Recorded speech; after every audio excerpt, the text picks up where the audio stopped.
Tatlong high-value individuals ang naaresto ng Bacoor City Police Station sa isang matagumpay na anti-illegal drugs operation na nagresulta sa pagkakasamsam ng mahigit 700,000 pisong halaga ng hinihinalang shabu.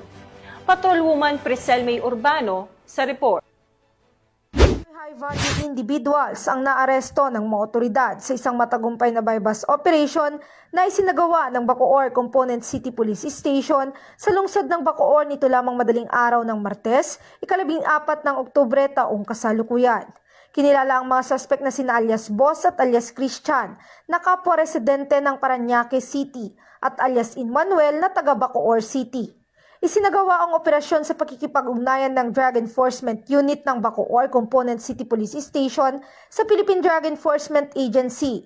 Isang pusher-buyer mula sa kapulisan ang nagpanggap na bumibili ng iligal na droga dahilan upang maaresto ang tatlong sospek.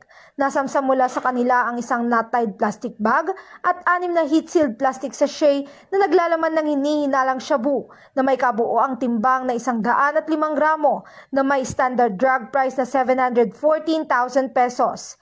Isang puting Toyota Hilux at isang piraso ng 1,000 peso bill na ginamit bilang bypass money. Ang mga ebidensya ay agad na dinala sa Provincial Forensic Unit sa Imus City para sa kaukulang pagsusuri. Kasalukuyang nasa kustodiya ng Bacoor Component City Police Station ang mga naarestong sospek habang inihahanda ang kasong paglabag sa RA 9165 o ang Comprehensive Dangerous Drugs Act of 2002. Ang nasabing operasyon ay bahagi ng pinaigting na kampanya ng Cavite PNP laban sa illegal na droga sa riyon para sa mas ligtas at mapayapang komunidad.